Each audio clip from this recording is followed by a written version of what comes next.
해석이죠. 우리가 법률의 해석은 자연적 해석, 규범적 해석, 보충적 해석을 하는데 먼저 말해야 돼요. 우리가 법률의 해석을 통해서 어떻게 하느냐?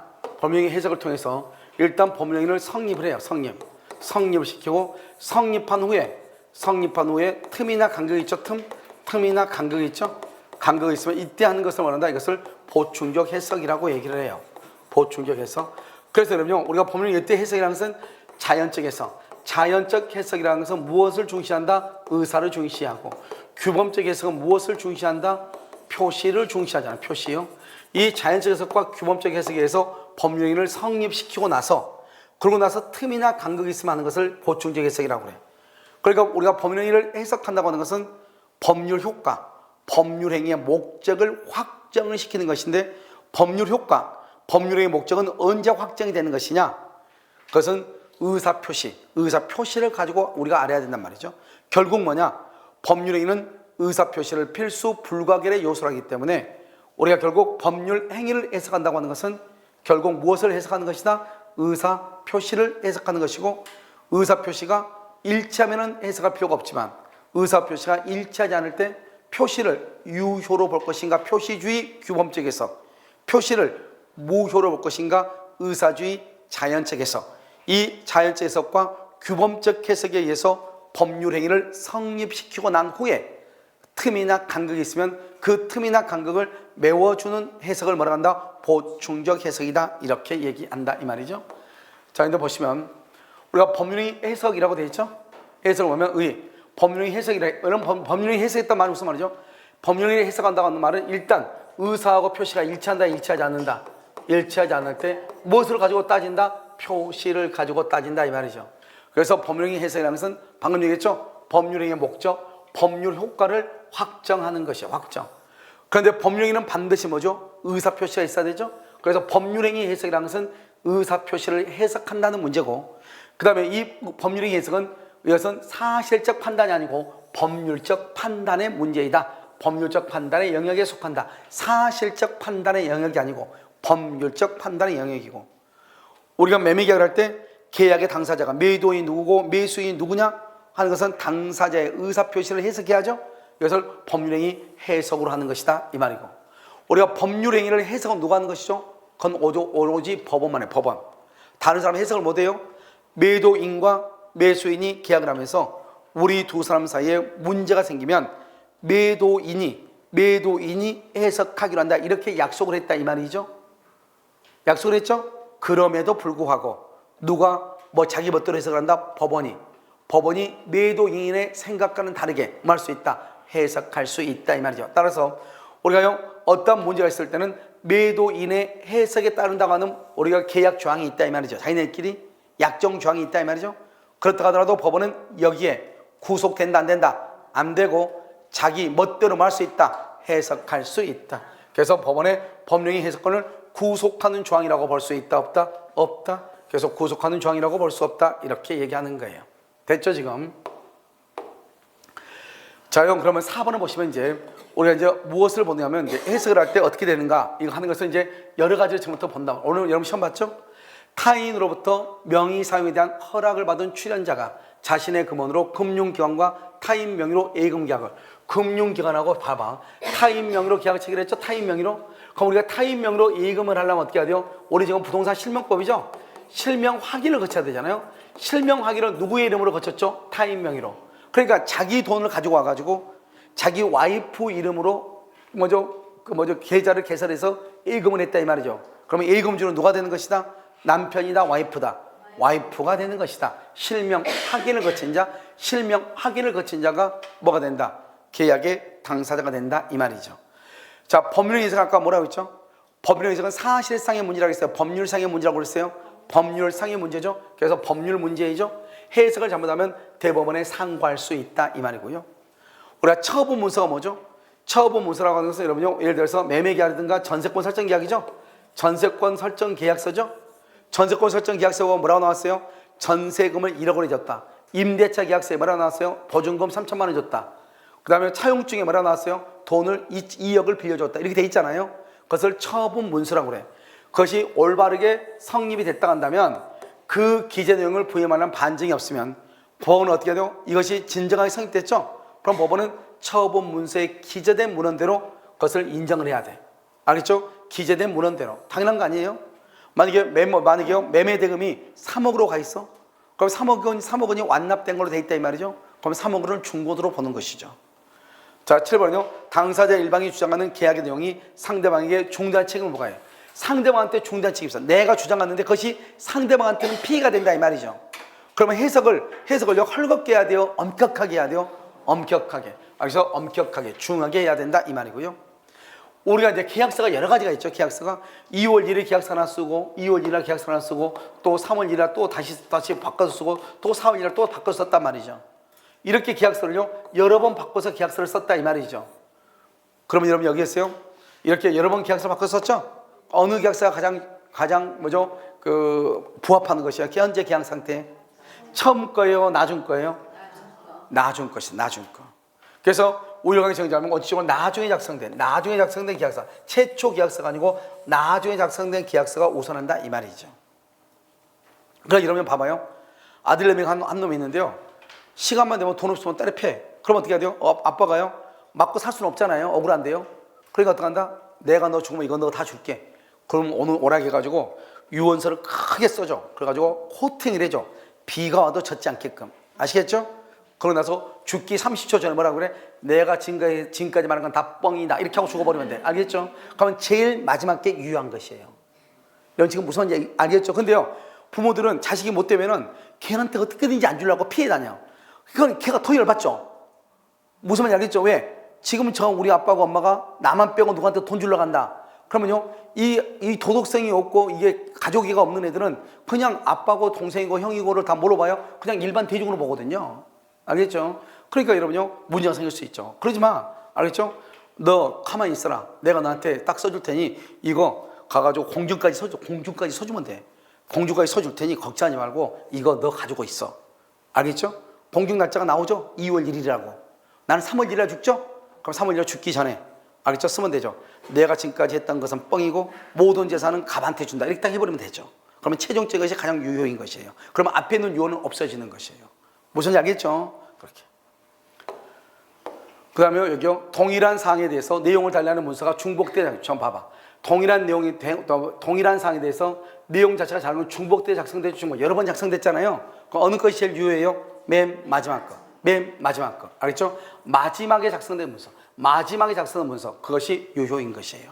똑같은 말이죠? 아직 우리 시험 안 났어. 알겠죠? 아닌데 여기? 아직 우리 시험 안 났다. 여기 맞아요?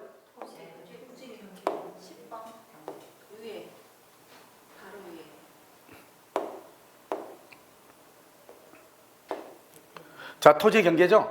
그러면 이 토지의 경계라고 하는 것은 뭐냐면, 우리가 이제 이것은 작년에도 우리 시험에 났었죠. 우리가 원래 토지의 경계를 뭐로 가지고 따지죠? 지적 공부죠. 지적 공부상의 경계에 산단 말이죠.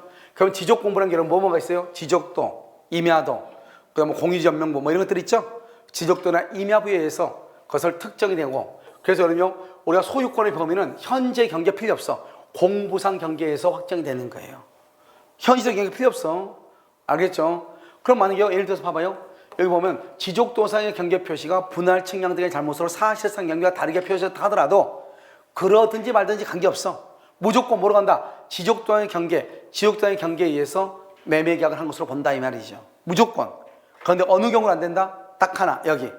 기점을 잘못해서 기술적인 착오. 그러니까 처음부터 측량이 잘못된 것이에요. 측량을 하면 기점을 이제 해가지고 측량을 해야 되잖아요. 처음부터 측량 자체가 잘못된 것이에요. 그러면 지적도상의 경계로 갈 수는 없잖아요. 그때는 뭐로 간다? 현실의 실제 경계에 의한다. 실제 경계에 의한다 이 말이죠. 그래서 기술적인 착오가 있다. 그래서 실제 경계. 그렇지 않는 경우는 무조건 뭐로 간다? 지적 공부상의 경계. 이렇게 딱 구분하면 돼. 아시겠죠? 그 다음에 해석의 표준이죠. 우리가 법률형이 해석할 때는 먼저 목적을 보고 사실행 관습, 임의벽규, 신의 성실 원칙 이렇게 가는 목사, 임신 이렇게 얘기해. 우리가 해석을 어떻게 한다고 하는 것은 법에는 없어요. 해석을 어떻게 한다는 것은 법에는 없다고. 그런데 당사자가 기도한다는 말은 프레이야 기도한다 이 말이 아니고, 당사자가 기도한다는 말은 의사에 뭐가 있다? 의사에 일치가 있다. 두 사람이 다 서로가 원한다 이 말이죠. 그러면 그 의사주의, 의사대로 가는 것이죠. 알겠죠? 표시와 다른 내심적 효과 의사가 당사자 쌍방간에 일치한다. 의사가 쌍방간에 일치한다. 의사가 일치한다 이 말이에요. 그러면 일치한 의사대로 그것이 의사가 무엇인지를 탐구해야 된다 이 말이죠. 그걸 당사자가 기도하는 목적이라고 그래. 알겠죠? 두 사람 간 의사. 만약에 이게 없으면 이게 잘 모르겠다 그러면 뭐로 간다? 사실인 관습으로 가. 사실인 관습. 사실인 관습 뭐죠? 법령종, 선량, 풍속, 기타, 사회 질서 봐봐. 관계 없는 규정. 관계 있으면 강행 규정. 관계가 없으면 임의 규정이라고 했죠? 임의 규정과 다른 관습. 이때의 관습은 사실인 관습이에요. 우리가 여러분요 관습법하고 관습은 달라요. 관습법은 어떤 것이 뭐죠? 반복돼서 우리 뭐죠? 우리나라 전체 일반 국민들 대다수가요. 이것도 하나의 법칙으로 아는 거예요. 이런 봐봐. 이번에 뭐가 나왔죠? 내연녀가 애를 낳잖아요. 그때는 아들을 낳았어요. 내연녀가. 근데 본처는요 딸만 둘이 있어요. 근데 아버지가 사망했는데 이 사람들이 장손 원칙이야. 그러니까 호적이 올라갔어요. 이 사람이 장손 원칙에 의해 가지고 장자 원칙이요. 그래가지고 아들내미가 셋째임에도 불구하고 아들내미하고 그 내연녀가 뭘 가져갔냐? 아버지의 유골함을 가져가 버렸단 말이죠. 왜냐하면 이것은 예전까지는 어떻게 했냐? 장자가 그리고 유골은 누구의 소유자냐? 제사 주제자가 소유로 본다 말이야. 제사 주제자. 그럼 제사 주제자는 누구냐? 장손으로 봤단 말이죠. 그런데요 여자분들이요 열받아가지고 했죠. 왜 아들내미가 가져가냐? 우리도 딸이 자식도 딸이잖아요. 그런데 우리가 이제 뭐라냐면 한 10년 전에 어떤 판례가 나왔었냐? 대법원이요. 우리가 종중이라는 것은 법에 없어. 관습법이에요. 그런데 그 종중에서 뭐라 했냐? 성년 남자와 여자는 모두 다 종중원이 된다고 그랬어. 그러니까 성년 여자도 종중원이 된단 말이죠. 우리도 그런데 왜 저 사람한테 장자한테 가냐? 그래서 이 사람이요 열받아가지고 소송을 제기했는데 이번에 판례가 바뀌었죠. 무조건 남자가 무조건 뭐죠? 그 장손이다 해가지고 뭐 제사를 주재하거나 그럴 수는 없다는 거예요. 이번에 어떻게 하는 것이다? 먼저 합의로 정을 하는 거예요. 합의가 안 되면 뭐로 간다? 남자 여자 관계없이 무조건 나이 순으로 간다는 거예요. 알겠죠? 그래서요 그 본처의 딸들이요 그걸 가져갔죠. 무슨 말인지 이해됐죠? 근데 이런 것들은 법에는 나와 있지 않아요. 법에는. 그럼에도 불구하고 그것은 대법원은 그것을 하나의 법으로 보는 거죠. 그것을 우리 뭐란다? 관습법이라고 얘기하는 거예요. 그 법에 이르지 않는 것을 말한다? 사실인 관습이라고 얘기하는 거예요. 그런데 그 사실인 관습, 즉 이미 법하고 다른 관습이 있다고 하는 것은 이것은 사회활동에서 우리가 밀접하게 이용되고 있는 거잖아요. 그러니까 법하고 임의 규정하고 관습이 있으면 뭐로 간다? 당사자의 의사가 명하죠. 의사가 명하지 않으면 관습에 간다 이 말이죠. 그러니까 여기 봐봐. 목적하고 임의법규, 법보다 사실은 관습이 더 먼저 가는 거예요. 그러니까 만약에 당사자의 의사가 명확하면은 의사대로 가는 거예요. 우리는 법대로 합시다. 그럼 법으로 가는 거예요. 우리는 간소로 가서 간소로 가는 거예요. 그런데 아무 말이 없다 이 말이지. 그런데 법에도 규정이 있고 관습도 있다 이 말이죠. 그럼 무엇을 가지고 먼저 해석한다? 관습을 가지고 먼저 해석한다 이런 말이에요. 무엇인지 아시겠죠? 그 다음에 사실은 관습은 법이다 아니다? 아니죠. 그래서 당사자의 의사를 보충할 뿐이다 이 말이죠. 법칙으로서 효력을 가지려면 뭐가 돼야 돼? 관습법이 돼야 돼. 관습법. 관습이 아니고 관습법이 돼야 돼. 관습법. 여기는 뭐죠? 의사를 보충할 뿐. 사실은 관습이에요. 관습. 관습하고 관습법은 달라. 이것은 사실이야. 사실은 관습이라고. 알겠죠? 이것은. 여기는 관습법이고 법칙으로서 효력은 관습법일 때만 가능해. 그 다음에 우리가 강행규정, 임의규정 얘기했죠? 그럼 여기서 뭐가 나오죠? 사적 자체가 인정되는 분야의 재정법, 법이 임의규정이다. 임의규정. 그러면 관습은 법률행위 해석의 기준이 될 수 있다. 왜요? 임의규정일 때 해석 기준이 된다. 여기 나와 있잖아요. 뭐라 나왔어? 선량한 풍속, 기타 사회의 질서와 관계가 없는 규정이 있고 또 관습이 있을 때는 관습을 먼저 법보다 먼저 적용해서 해석한다 이렇게 돼 있죠. 그러니까 임의법규일 때는 사실은 관습이 해석의 기준이 될 수 있지만 강행 규정은 반드시 법의 내용에 따라야 되죠. 그러니까 그때는 사실은 관습이 해석의 기준이 될 수는 없다 이 말이죠. 무슨 규정일 때? 임의 규정일 때. 목사, 임신, 목적, 사실은 관습, 임의법규, 신성, 시효칙. 임의 규정일 때는 관습이 해석의 표준이 될 수가 있다 이런 말이에요. 그런데 강행 규정일 때는 관습이 해석의 표준이 될 수가 있어요 없어요? 없다 이런 말이죠. 자, 임의 규정이죠? 임의 규정이 뭐죠 여러분요? 법률행위 당사자가 법령종, 선량한 풍속, 기타 사회 질서에 관계없는, 여기 지금 나왔죠? 관계없는 그럼 무슨 규정? 임의 규정. 관계 있는 그러면 무슨 규정? 강행 규정. 이런 봐봐요. 임의 규정은요, 법의 규정과 다른 합의를 할 수가 있어요, 없어요? 있다. 그러니까 봐봐. 다른 의사 표시를 표시하면 그 의사에, 다른 의사를 표시하면 그 의사로 간다 이 말이죠. 법으로 가는 것이 아니고. 법에는 A라고 돼 있는데 두 사람은요 B라고 합의했다 이 말이죠. 그럼 B가 된다 이 말이죠. 이걸 임의규정이라고 그래.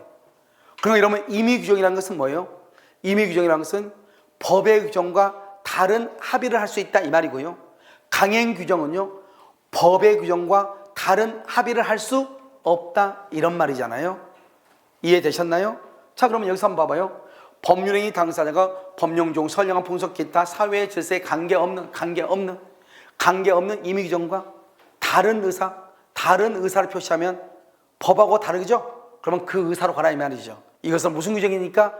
임의규정이니까. 만약 강행규정이면 이런 말이 나와 안 나와? 안 나오죠. 그다음에 신인성시 원칙. 여러분 신인성시 원칙을 조리라고 돼 있죠? 조리가 뭐냐? 일반 상식이다 이렇게 봐. 일반 상식. 알죠? 이렇게 이해하시면 돼. 자, 이제 여기까지는 여러분 뭐냐면 해석에 관한 기본을 얘기한 것이에요. 자, 지금부터는 이제 자연적 해석, 규범적 해석, 보충적 해석을 살펴볼 거예요. 알겠죠? 잠깐 쉬었다 다시 하도록 그렇게 하겠습니다.